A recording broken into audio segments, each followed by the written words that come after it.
Well, maybe it was the Winnipeg Sea Bears or Team Canada's performance at the FIBA Basketball World Cup in September. Whatever the reason, basketball registration in this province is seeing growth this year of 23%.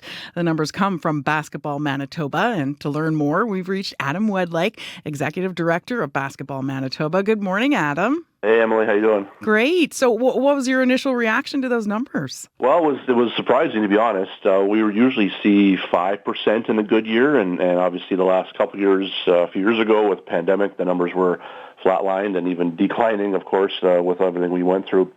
But yeah, it was amazing to see real numbers come into fruition over the last month or so once we sort of see our final registration numbers through the fall settle in. So yeah, it was an amazing number to see where we're at right now. And so which age group saw the biggest growth? Really across the board. Like we run programming basically starting around age 5, even 4-year-olds sometimes, and right up through adult, sort of the recreation play, different leagues and so on, right through as old as you can kind of play. We still see players up until their 60s still playing in some capacity, and so it was really pretty even across the board. Actually, that was our biggest spike, was adult basketball, and that's that age 18 plus, and quite a while. We got 40 plus years ahead of you there if you can still make it to 65 still on the court kind of range. So yeah, it was pleasant to see it was not just one specific category.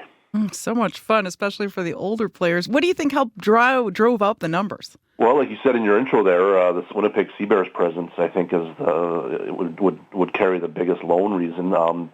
They started up last spring, and that was a 25-year gap from the last time there was a pro basketball presence here in the province. And so to see that come to fruition, because that's one thing to see fans and support and people in the crowds and supporting, that was amazing and awesome. Love to see it, but sometimes you don't know if that will actually translate into new participation, and that includes like players, coaches, officials, volunteers, and that's where we're seeing this really come into its own over just in the last 6 months, really, of their presence.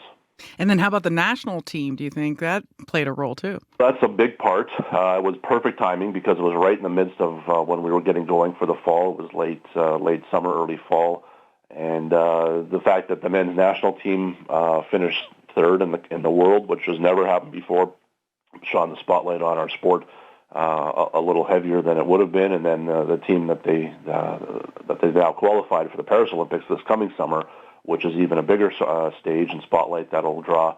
And again, that's the first time that team has reached that level since the 2000 Olympics in Sydney. So that's another generation that's seeing a bit of stagnation. So we're really seeing sort of a double storm here, of the perfect storm of excitement around our sport, and obviously the numbers show that. And then you also saw more new female players in a pretty male-dominated sport at this point, when you think of the NBA. How do you plan to keep encouraging women to play? Well, that is one of our challenges for sure. The other one being continuing to grow the game outside of the larger centers of Winnipeg and the more rural, especially northern areas of Manitoba. But yeah, on the female side, we typically, if we were to open the doors and say, all right, let's everybody come one, come all, typically out of 10 people showing up, 7 would be male, 3 would be female. So that's a challenge for sure. We want to, of course, get that parity as close as we can to 50-50. But we did see, just because of the two examples I've given, the Sea Bears and the Olympic team are both male teams.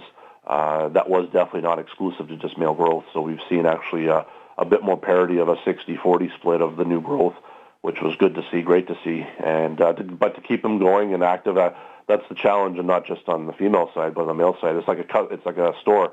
Sometimes it's maybe easier to get the customer in the first time, but how do you get them back the second time and keep them coming back? And that's our challenge, of course, is to give people the positive experience that they're looking for, and they'll come back because they've had it, and year 2 will be even stronger than year 1, kind of comparing just where we are right now. So yeah, it's an ongoing thing, and also it does trickle upwards, because a lot of our coaches, our officials, our volunteers typically come out of being former or semi-retired players that are still looking to stay involved. So more females playing at a young age equates typically to more females staying involved in the sport in a different capacity, like a coach or a referee. Do they end up having to play with males then because there aren't enough females for a team? At the younger ages, yeah, that's sort of that first step into the sports. Typically, it's quite male dominated. There are other things, like I have two daughters that came through our system as well. That when they were quite young and they starting out, they were pretty heavily involved with gymnastics and dance and a few other things that are probably very, very heavy female dominated. And then there's sort of that balancing act through the sort of the 8, 9, 10, 11, 12 range that we see more involvement. So yeah, it's that